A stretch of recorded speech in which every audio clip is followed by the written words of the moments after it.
Repressed anger is killing your voice. I talk about my story a lot, and I mentioned about the breathing coach who changed my life. And that when he first laid eyes on me, he said, "Of course you can't sing, you're apologizing for yourself."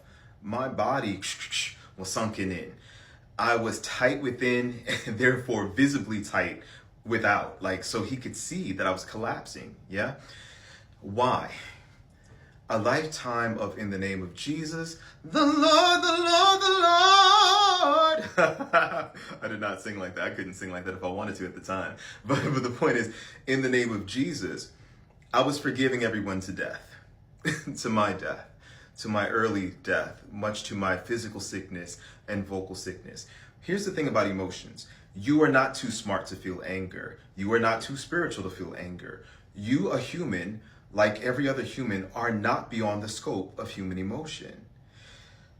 You can either process a feeling or you can repress it. And that which we repress, we seal away in neuromuscular vaults in the form of tightness, and it accumulates, and you pay storage fees on this shit. In the form, I don't know why my head just hurts sometimes. I just have ringing in my ears. My voice is just tight and weak.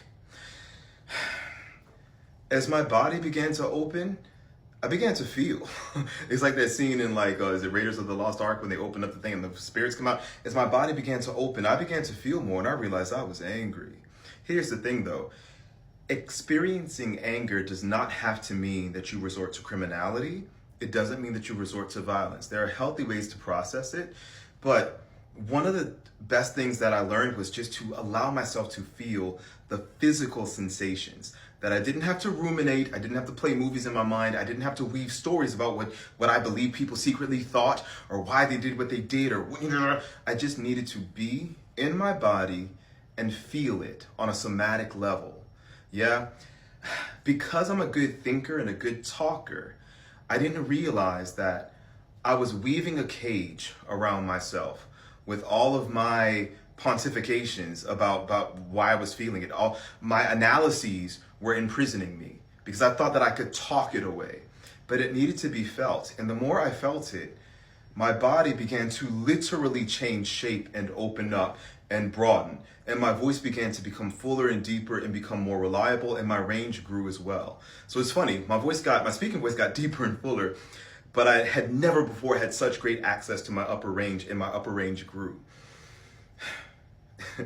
This video is not about how to fix it.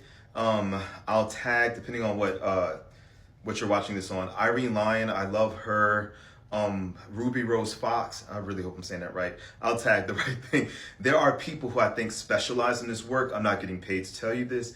I don't make any money from sharing this, but I want you to know I'm viewing a lot of people right now taking the high road in a way that is toxic to their bodies.